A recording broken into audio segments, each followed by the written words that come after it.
आज मैं कराई हूँ टोफू की 2 हेल्दी और टेस्टी रेसिपी। जिन्हें टोफू नहीं पसंद होगा ना, इस रेसिपी को ट्राई करने के बाद वही पसंद करने लगेंगे। तो चलिए से शुरू करते हैं। पहली रेसिपी है मसाला टोफू की।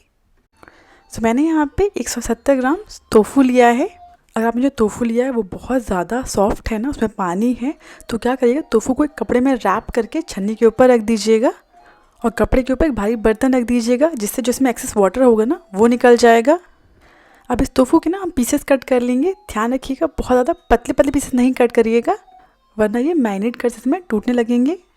आप देख सकते हैं मैंने टोफू को थोड़े मोटे मोटे पीसेस में कट कर लिया है। चलिए अब इन्हें मैरिनेट कर लेते हैं। एक बोल में 2 चम्मच दही ले लेंगे।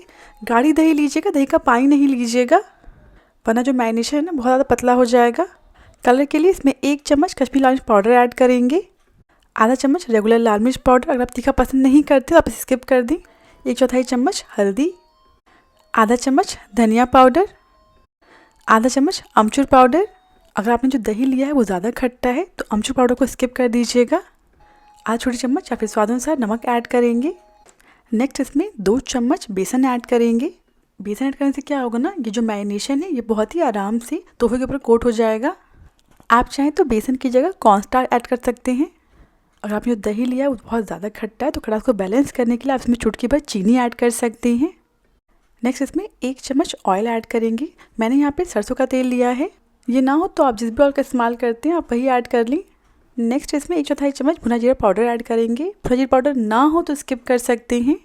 और लास्ट में इसमें जाएगी 1 चम्मच भुनी हुई कसूरी मेथी, जिसे हम क्रश करके ऐड करेंगे। इन सारी चीज़ों को अच्छे से मिक्स कर लेंगे। अगर आपको लगे ये जो आपका बैटर है वो बहुत ज़्यादा पतला है, गाढ़ा नहीं है, तो आप 1 चम्मच बेसन और ऐड कर लीजिएगा। आप चाहें तो इसमें अदरक लहसुन का पेस्ट भी ऐड कर सकते हैं। और इसी के साथ सारी चीज़ें अच्छे से मिक्स हो गई हैं। मैरिनेशन का मिक्सचर बिल्कुल रेडी है। नेक्स्ट इसमें टोफू ऐड करेंगे। एक एक करके टोफू ऐड करते जाएंगे और बैटर से कोट करते जाएंगे।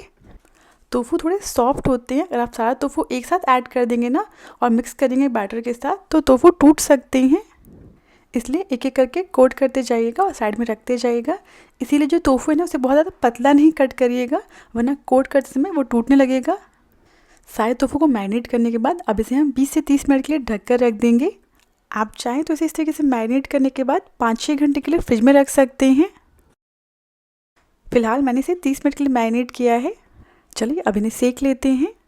गैस पर लो फ्लेम पर एक नॉनस्टिक पैन रख देंगे और इसमें लगभग 2 चम्मच ऑयल ऐड करेंगे। मैंने यहाँ पे सरसों का तेल लिया, इसे अच्छे से गर्म होने देंगे। उसके बाद गैस को बंद कर देंगे ताकि जो ऑयल हल्का सा ठंडा हो जाए। ऑयल हल्का ठंडा हो जाएगा तब गैस को वापस से लो फ्लेम पर ऑन कर लेंगे और इसमें एक एक करके टोफू के सारे पीसेस को रख देंगे और इन्हें नीचे साइड से हल्का सिकने देंगे। बोल में थोड़ा बहुत मैरिनेशन बचा होगा ना तो उसे इस तरीके से टोफू के ऊपर लगा दीजिएगा और ध्यान रखिएगा धीरे धीरे सेकिएगा, वरना जो टोफू ना एकदम से ब्राउन हो जाते हैं। जब नीचे साइड से हल्के सिक जाएंगे तो इन्हें हम पलट लेंगे और पलटने के बाद दूसरी साइड से भी गोल्डन ब्राउन होने तक सिकने देंगे। एक बार आप टोफू बनाकर देखिएगा, आपको बहुत पसंद आएगा। बिना चटनी के आप इसे आराम से खा सकते हैं, इतने टेस्टी लगते हैं। और इसी के साथ जो हमारे टोफू दोनों साइड से सिक गए, इन्हें हम पैन से निकाल लेंगे। इन्हें गर्मा गर्म सर्व करिए सिंपली प्याज के साथ, ये बहुत अच्छे लगते हैं। नेक्स्ट रेसिपी है टोफू मंचूरियन की। मैंने यहाँ पे 170 ग्राम टोफू लिया है। ये मंचूरियन 2 लोग के लिए एनफ होगा।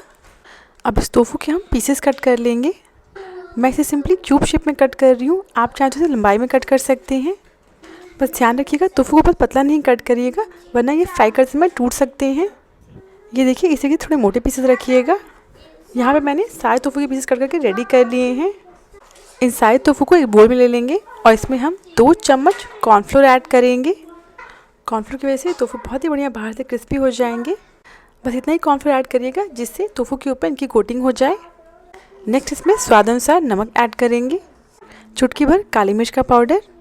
टोफू में हल्का सा कलर आ जाए इसके लिए इसमें 1/4 चम्मच कश्मीरी लाल मिर्च पाउडर ऐड करेंगे। बिल्कुल ऑप्शनल है, आप चाहें तो ऐड करें वरना स्किप कर सकते हैं। इन सारी चीज़ों को अच्छे से मिक्स कर लेंगे। मिक्स करने के लिए इस बोल के ऊपर एक प्लेट रख देंगे और प्लेट से ढकने के बाद इस तरीके से शेक करिएगा, सारी चीज़ें अच्छे से मिक्स हो जाएंगी। स्पून से मिक्स करने पर क्या होता है, टोफू कभी कभी टूटने लग जाते हैं। ये देखिए सारी चीज़ें अच्छे से मिक्स हो गई, टोफू के ऊपर बहुत ही बढ़िया कोटिंग आ गई है। आप चाहें तो जेंटली हल्के हाथ से स्पैचुला से मिक्स कर सकते हैं। नेक्स्ट गैस पर मीडियम फ्लेम पर पैन रख देंगे और इसमें 2 चम्मच ऑयल ऐड करेंगे। जब ऑयल गर्म हो जाएगा तो इसमें एक एक करके टोफू के पीसेस रख देंगे। इन्हें बीच में चलाते हुए तब तक फ्राई करेंगे जब तक यह बाहर से हल्की क्रिस्पी ना हो जाए। ध्यान रखिएगा, इन्हें बीच में चलाते रहिएगा और बहुत ज़्यादा ब्राउन नहीं करिएगा और मीडियम फ्लेम पर फ्राई करिएगा ताकि ये जले ना। और इसी के साथ जो टोफू हैं बाहर से हल्के क्रिस्पी हो गए हैं। कॉर्नफ्लोर की जो हमने लेयरिंग की थी ना, उसकी वजह से जो टोफू हैं बाहर से बहुत ही अच्छे क्रिस्पी हो गए हैं, अंदर से सॉफ्ट हैं। बस इन्हें इतना ही फ्राई करना है। अब इस टोफू को हम एक अलग बोल में निकाल लेंगे। सेम पैन में 2 चम्मच ऑयल ऐड करेंगे। अभी भी गैस की फ्लेम को मीडियम रखिएगा। जब ऑयल गर्म हो जाएगा तब इसमें 1 चम्मच बारीक कटा हुआ लहसुन ऐड करेंगे। लहसुन को हम 30 से 40 सेकंड के लिए लगातार चलाते हुए भून लेंगे। लहसुन को ब्राउन नहीं करिएगा। इसके बाद इसमें 2 लंबाई में कटी हुई हरी मिर्च, आधा लंबाई में कटा हुआ प्याज और लगभग आधा कप लंबाई में कटा हुआ शिमला मिर्च ऐड करेंगे। आप चाहें तो इसमें और सब्जियां भी ऐड कर सकते हैं, जैसे ब्रोकली या बीन्स भी ऐड कर सकते हैं। इन्हें 3 से 4 मिनट के लिए लगातार चलाते हुए हल्का भून लेंगे। अगर आपको सब्जियां सॉफ्ट पसंद है तो आप इन्हें थोड़ा ज़्यादा देर भून लीजिएगा। सब्जियां फ्राई कर लेने के बाद अब इसमें हम स्वादानुसार नमक ऐड करेंगे। 1/4 चम्मच काली मिर्च का पाउडर और 1.5 चम्मच सोया सॉस ऐड करेंगे। आप चाहें तो इसमें इसी समय ही टोमेटो केचप, चिली सॉस या फिर शेजवान चटनी ऐड कर सकते हैं। अब इन्हें फटाफट चलाकर अच्छे से मिक्स कर लेंगे। अब इसमें 1/4 कप पानी ऐड करेंगे। पानी को मिक्स कर लेंगे, हल्का गर्म होने देंगे। इसके बाद एक बोल में 1 चम्मच कॉर्नफ्लोर ले लेंगे और इसमें 3 से 4 चम्मच पानी ऐड करेंगे। अच्छे से मिक्स कर लेंगे, इसमें ज़रा भी लम्स ना रहें। इस कॉर्नफ्लोर मिक्सचर को हम पैन में डाल देंगे। कॉर्नफ्लोर मिक्सचर ऐड करते ही तुरंत गाढ़ा होने लगा है, इसलिए इसमें 1/4 कप पानी और ऐड करेंगे। अच्छे से मिक्स कर लेंगे और 2 से 3 मिनट के लिए इसे हम पकने देंगे। 2 से 3 मिनट बाद ये अच्छे से गाढ़ा हो जाएगा। इसी के साथ मंचूरियन ग्रेवी बिल्कुल रेडी है। अगर आप इसे थोड़ा और गाढ़ा रखना चाहते हैं तो आप पानी कम ऐड करिएगा और कॉर्नफ्लोर की मात्रा को भी कम कर दीजिएगा। या आपको ज़्यादा ग्रेवी चाहिए तो आप पानी थोड़ा और ऐड कर लीजिएगा। अब इसमें फ्राई किया टोफू ऐड कर देंगे और इसे मंचूरियन ग्रेवी के साथ अच्छे से मिक्स कर लेंगे। ये जो टोफू है ना, ये बहुत ही सॉफ्ट रहते हैं। एक बार देखिए टोफू मंचूरियन बनाकर देखिएगा, आपको बहुत पसंद आएगा। बस 1 मिनट के लिए लगातार चलाते हुए अच्छे से मिक्स कर लीजिएगा। 1 मिनट अच्छे से मिक्स करने के बाद गैस को बंद कर देंगे और लास्ट में इसके ऊपर थोड़े से स्प्रिंग अनियंस डाल देंगे। और इसी के साथ टोफू मंचूरियन बिल्कुल रेडी है। चलिए इसे फटाफट से सर्व कर लेते हैं। ये टोफू मंचूरियन 2 लोग के लिए एनफ होता है। अगर आपको टोफू नहीं भी पसंद है ना, तो भी आप एक बार रेसिपी ज़रूर ट्राई करिएगा। आपको ये मंचूरियन बहुत पसंद आएगा। लास्ट में मैं इसके ऊपर थोड़ा सा भुना हुआ सफ़ेद तेल रख रही हूँ, बिल्कुल ऑप्शनल है, बस ये क्रंच के लिए ऐड कर रही हूँ। आप चाहें तो ऐड करिएगा, ना स्किप कर दीजिएगा। ये टोफू मंचूरियन बहुत जल्दी बनकर रेडी हो जाता है। एक बार बनाकर देखिएगा, ये हेल्दी और टेस्टी टोफू मंचूरियन आपको बहुत पसंद आएगा। अगर आपको आज की रेसिपी पसंद आई हो तो प्लीज़ मेरे चैनल को सब्सक्राइब करना ना भूलें।